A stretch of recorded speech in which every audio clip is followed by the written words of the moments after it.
forward.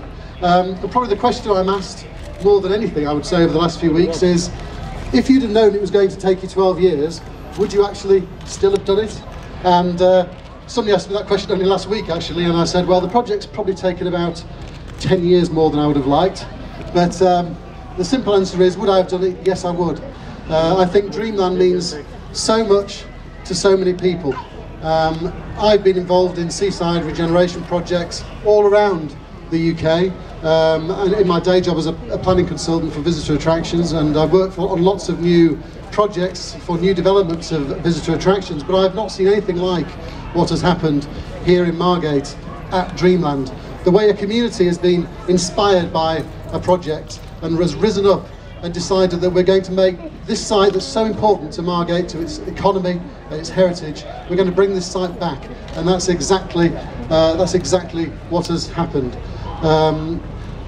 So for me personally, this is a great moment, a great personal moment for me, and I know for my co-directors at the Dreamland Trust. What's special about Dreamland? Well, it's of course got the oldest amusement park in the United Kingdom. That's some research I've been doing over the last couple of years. I'm fairly confident it is the oldest in the country. I've noticed it's being used on the marketing, so thank you, Descendants Heritage, for your trust in my research. It's certainly the oldest roller coaster in the country with the Scenic Railway, and doesn't she look magnificent?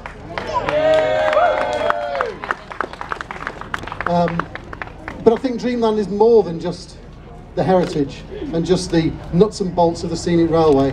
You hear people say that it's the beating heart of Margate. I hear that all the time, and it genuinely is. It's important for the economy of Margate. This development alone, on its first phase, is going to generate 250 jobs. It's going to bring several 100,000 people to Margate, and it's going to generate millions of pounds into the local economy. And it's also the social impact that everybody you talk to, everywhere I go in the southeast of England, virtually everybody has heard of Dreamland, and it means something to everybody, but it means something different to everybody. And that's the reason that's really kept me and my fellow directors of the Dreamland Trust going.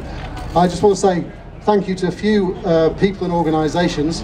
Firstly, I want to say thank you, a massive thank you actually, to everybody, the thousands of you in the Save Dreamland campaign who've been out there supporting this project for the last 12 years, going out on the street in the pouring rain, doing surveys and writing representations into local plans, whatever it is that everyone's been doing, a massive thank you from me. I also want to thank my fellow directors at the Dreamland Trust, the present directors and past directors, every single one of them a volunteer who's given time to make this project happen. I want to thank Thanet District Council, because without Thanet District Council, I can absolutely say this project would never have happened. They are a brave council, and they need to be thanked for what they've done in actually putting significant money behind this project and compulsory purchasing the site. And without that happening, we would not be here today. And a big thank you as well to, big round of applause for Thanet District Council.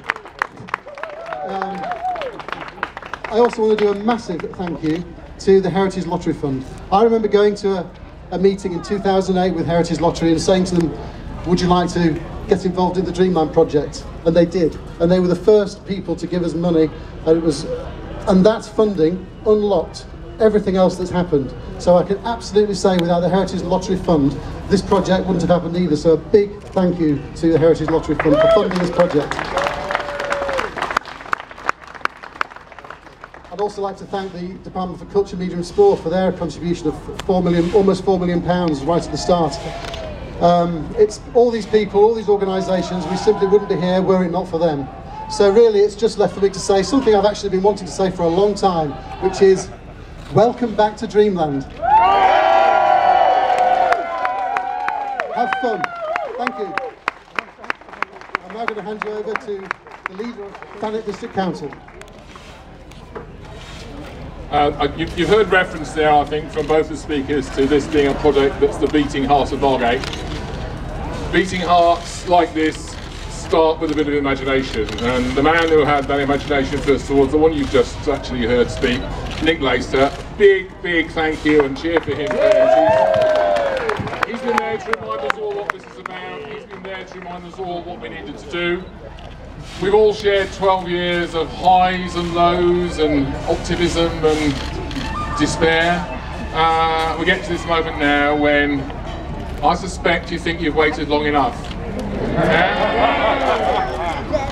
So enough of the speeches. We've been 12 years part of this project alongside everybody else. Everybody's busy thanking everybody else, but perhaps first of all and most of all, I want to say thank you to the public who have been so patient waiting for this to come forward, and are now, I suspect, so impatient waiting for themselves to come forward. Let's get on with cutting that ribbon, and as Nick said, welcome to Dreamland.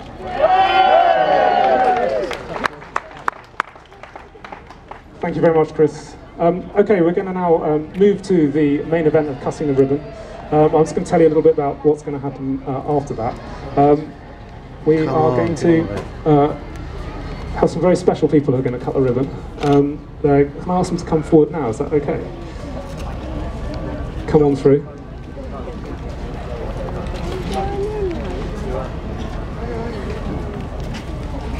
Ollie, tell us what you want to say. Can I ask you to come to me? I'm just going to introduce them to you. The gentleman in the wheelchair is George Weston. Thank you. Welcome, sir. You're 95 years old. In 1993, I do apologise.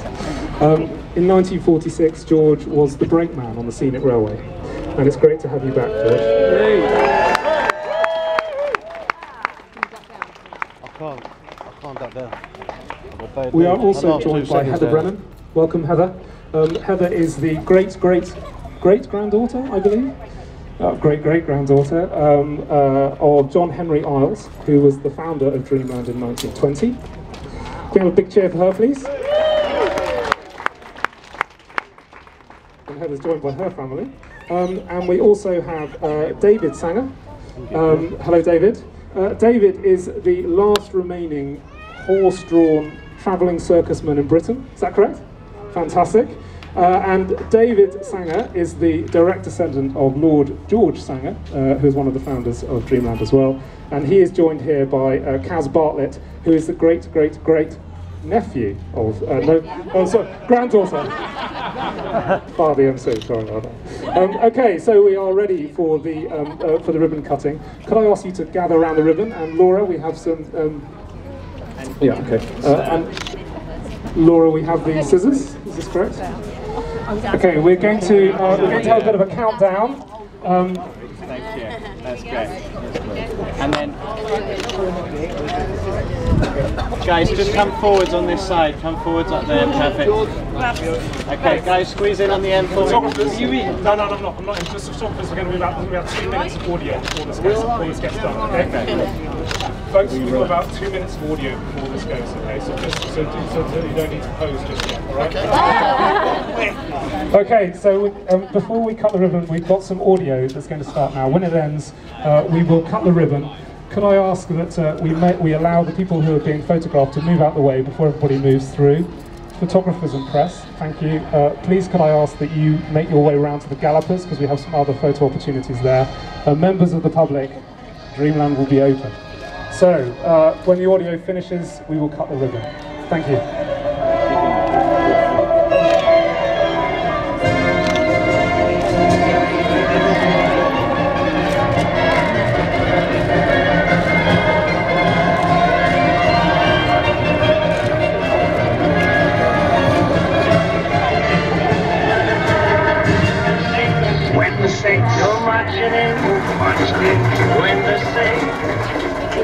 It's nearly 4 years ago since the Henry Design team first heard about it, and we knew this is something that we had to bust a gut to get involved in, and then bust a gut over the years to try and help to bring some elements of this to fruition. It's open on Friday the 19th. Yeah? It's a painting party. The whole project has probably taken about 10 years longer than I would have liked. However, we've got here, and doesn't the Scenic Railway look fantastic?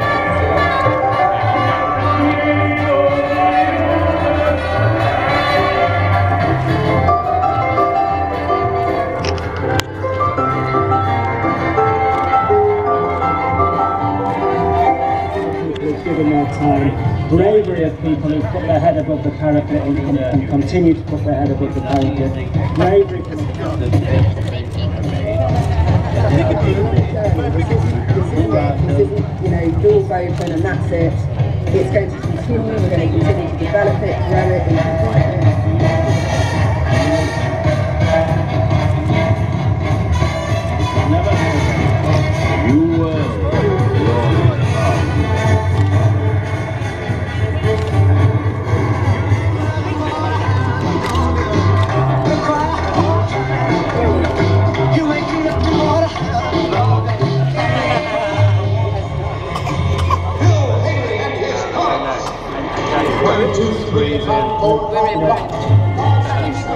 and Dreamland is part of Margate, and Margate is part of Dreamland, and we just all got to push on. But this is only the start. It's very easy.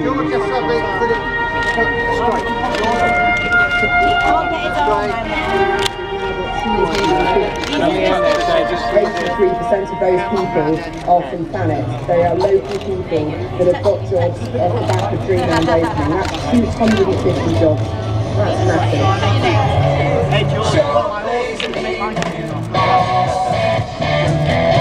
Guys, just into this camera.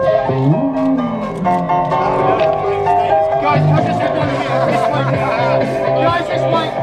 That's going to make us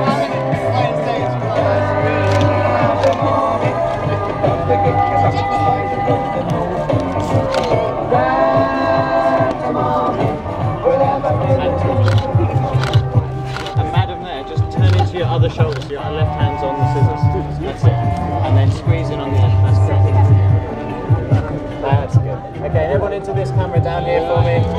That's good there. Everyone into this one down here. Thank you very much. Good. Guys, can we beg this way? Let's not ask with it. Thank you. People always refer to Dreamland as the heartbeat of Margate, and this Friday that heartbeat is going to start again, and Margate is going to This is about independence. This is about holding on.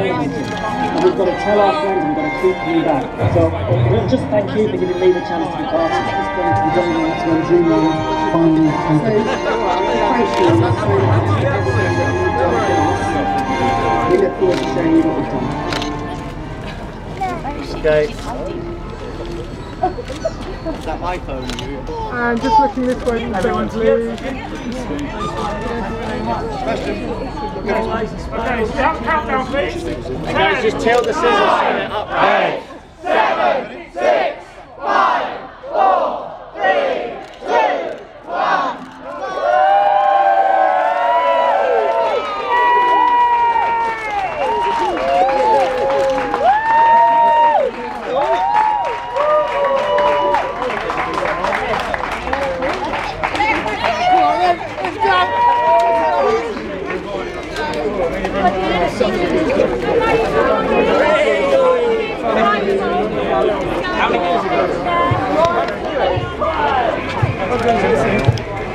Come on in, please.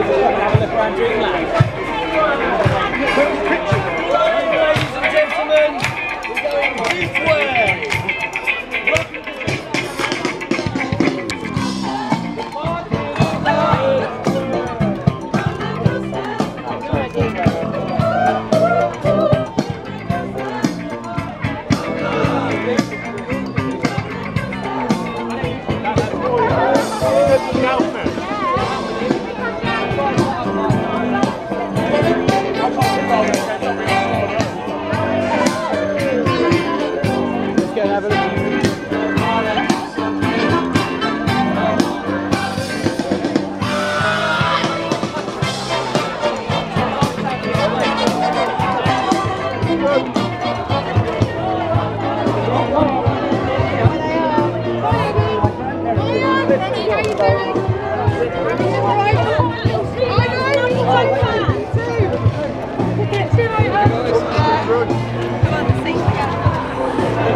grandfather. Yeah. Very lucky.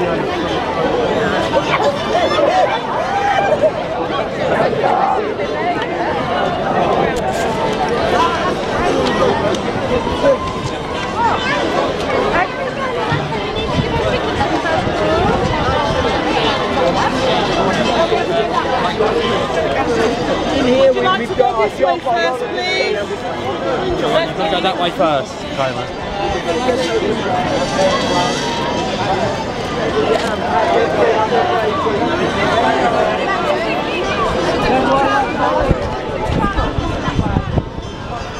Me? Yeah, you got to go that